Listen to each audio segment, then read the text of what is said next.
The hub of this community was the elementary school. We had 2 large churches here, all kinds of restaurants, and we had 5 movie houses.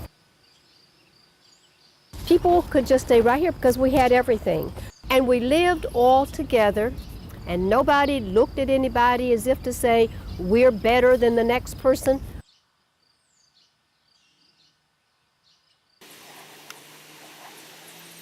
Cleaners. Oi Bakeries, we had, there was 3 cleaners over here. Marie mama had a beauty shop down the street. Oh, she had a beauty shop down there. I used to go down, I used to take my wife down there. On Milford, it was something, we had a laundromat up there, a Coney Island joint, the restaurant, the shoe shine, the hat cleaner's place, and then the hardware that was up there. You had to leave off 3, 4 blocks. You get everything you wanted.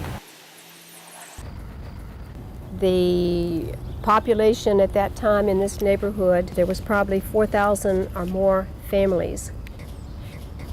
And there was a house on every single lot.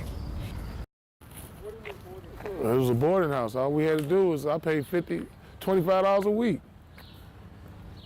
$25 a week. Shoot, 1 room.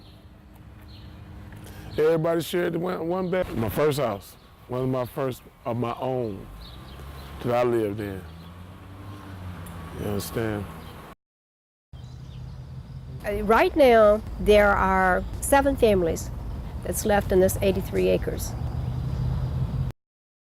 All this was all houses, but this right here was a school. Yeah, this is where the school was at, right here, Kennedy. Right here was the other entrance, right here.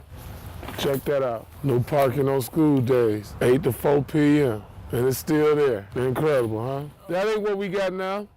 There's a lot of land there too, ain't it?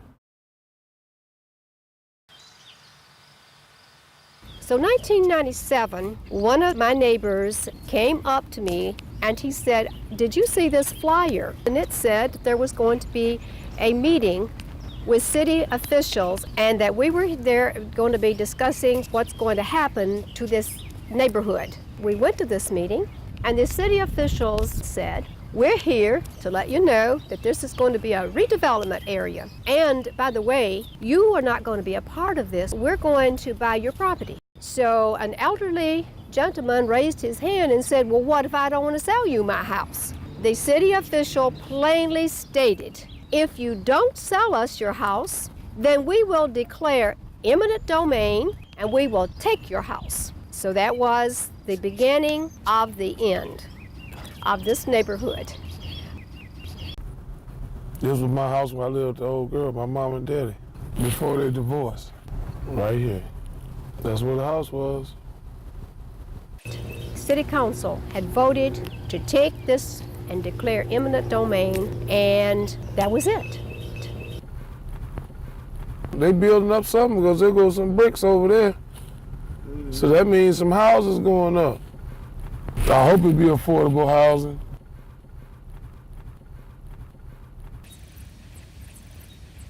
Now, I told the city at the meeting that I will not go. That is my home. This is my community. I've been here for 46 years. I'm going nowhere. And the only time I'm going to move is when I decide to move. We're the richest country in the world, right? We should have health care. Automatic. Right or wrong? Free. Motherfucker gets sick, go to the motherfucking doctor. You understand? The motherfuckers should pay for that shit.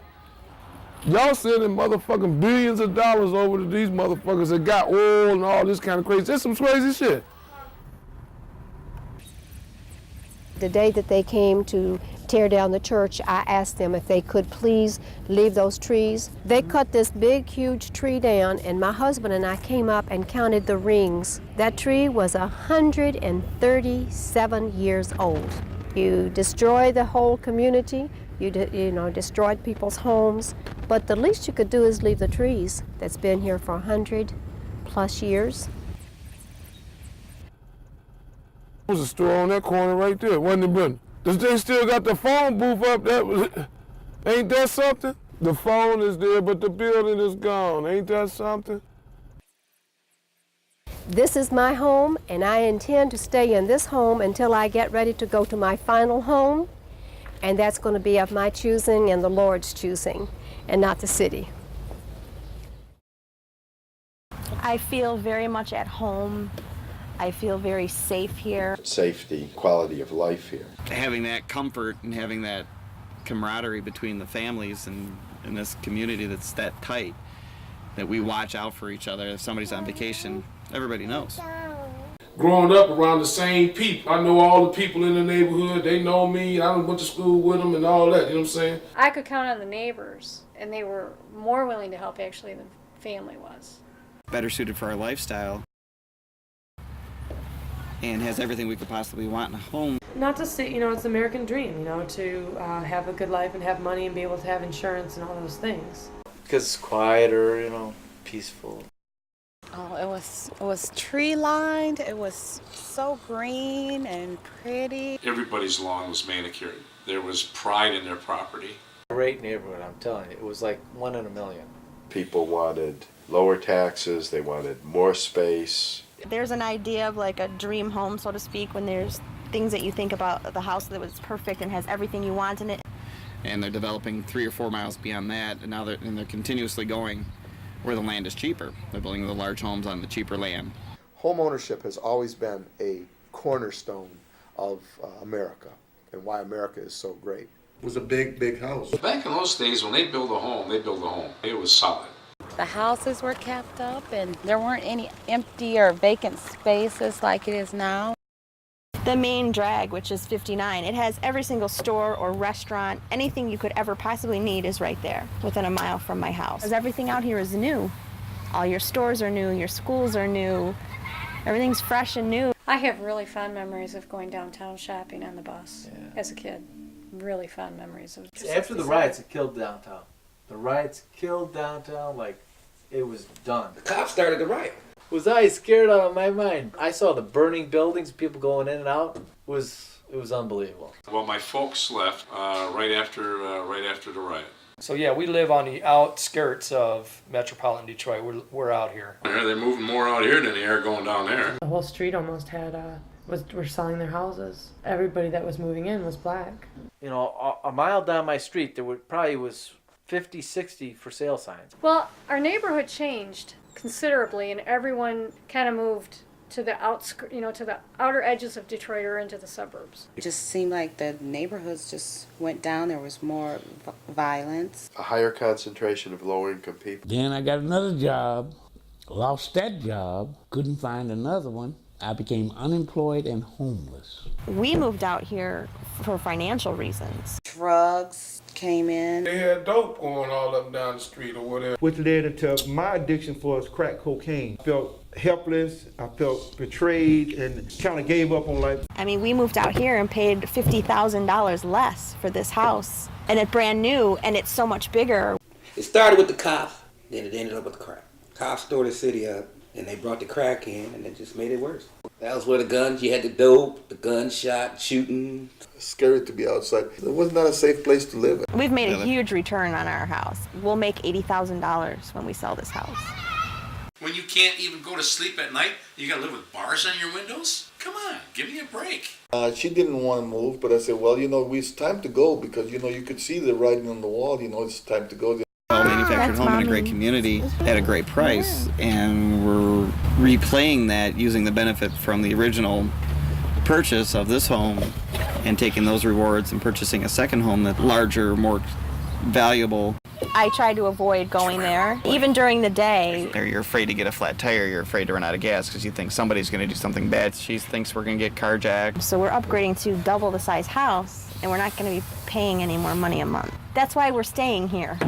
All the burnt houses and all the property and the buildings that are just abandoned, thousands of them. We've had to remove a lot of the structures that were not feasibly cost-effective to restore.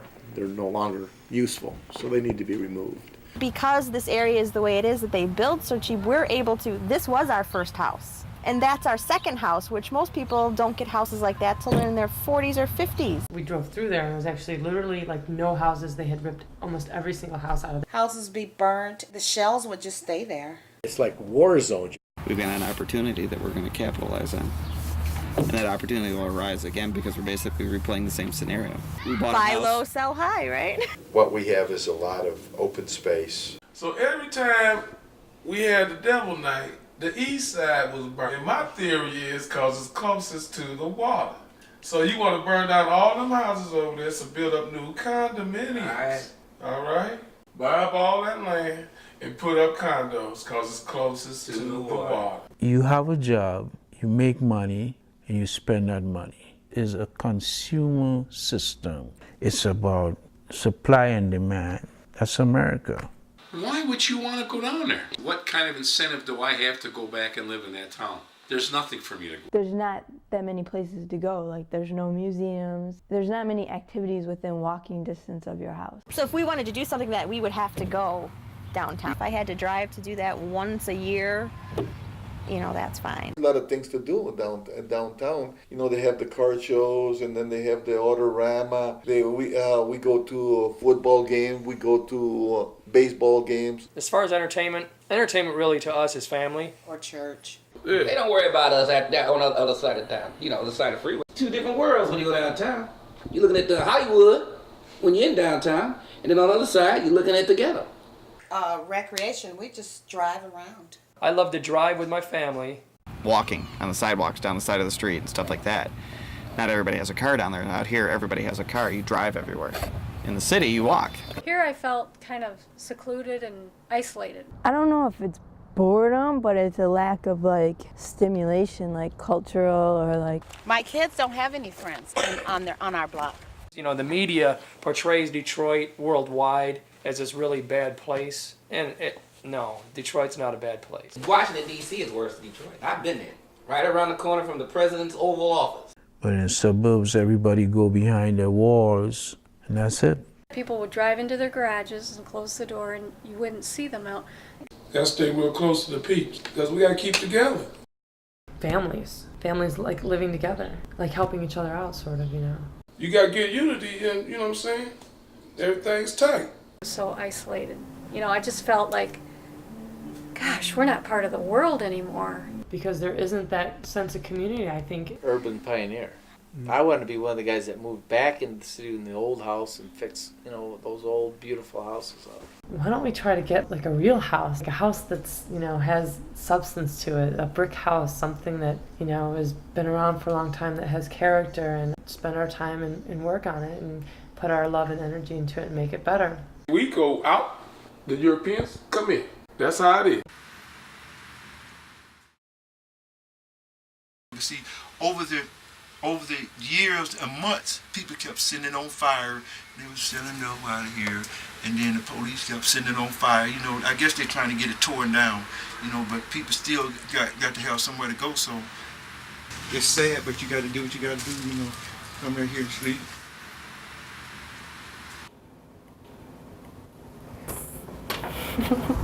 Welcome. This is a 3-bedroom, 2 full bath ranch. This is the great room. It's called a great room out here. In the kitchen, and we expanded it quite a bit from the original floor plan. So we bumped the kitchen out, made it nice and big. I like antiques, so these things are really, really old. The table and the buffet and the cabinet there.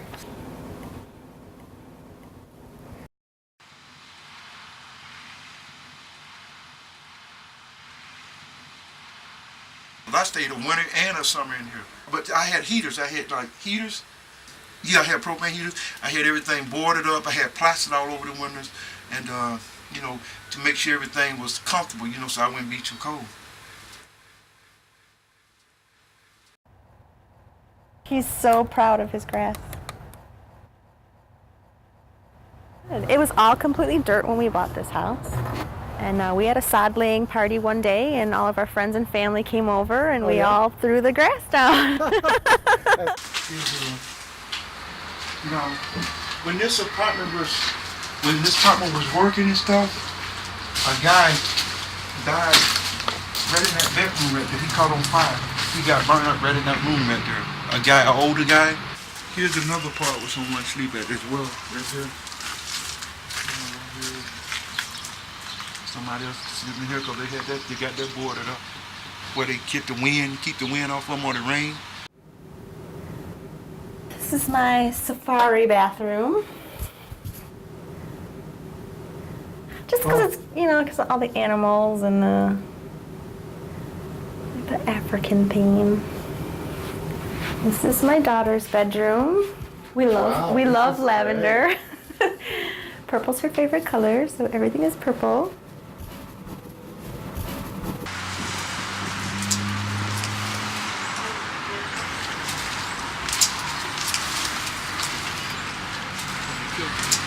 A girl got raped in this room here and killed her. A hooker.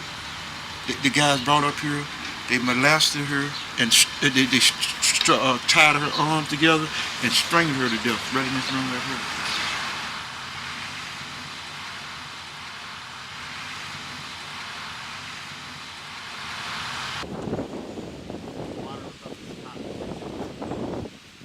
None of this used to be here.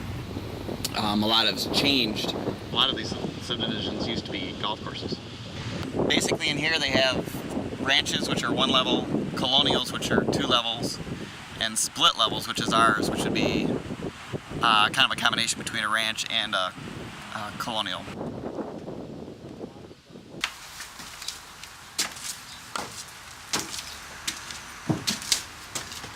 And like I said, over the years of the fire damages that they had, it just discarded the building, the drywall and all the plaster. The structure of the building just started, you know, coming apart, you know, because it can only take so much. And the way you keep taking the bricks away from it, you're taking the support away from the building. And the only thing that I think that's holding up is the, you know, the pedestals, you know, outside around the building.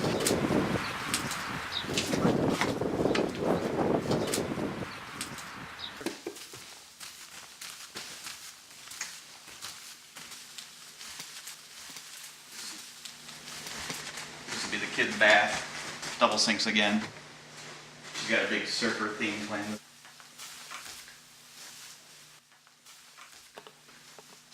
They have different faces of the home called elevations. You can choose, and each elevation costs, as you upgrade the elevation, obviously your price upgrades. And some of the things we didn't find important because this really doesn't add a lot of value to the home as much as the square footage would.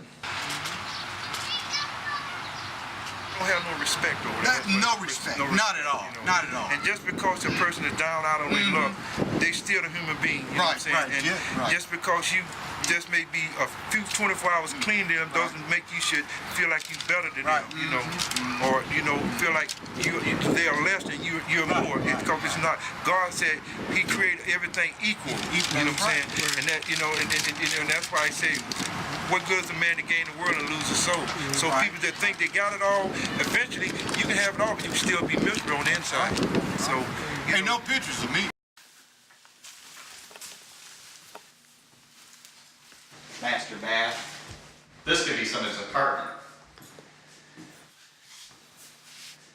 There's 1, 2, 3, 4. Is this funny? 5 bathroom sinks.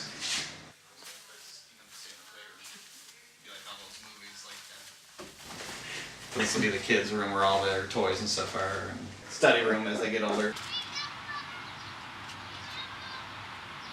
You know, and see people change their boots and stuff. Nice boots, look at that. These nice boots, man. Look at that. So apparently somebody's staying up here because they're covering stuff. The sleeping bag, and you know, so in reality, you have maybe about 4 or 5 sets of people who come in and out and sleep. Oh, we forgot. There's a bathroom downstairs too. Another one, half bath.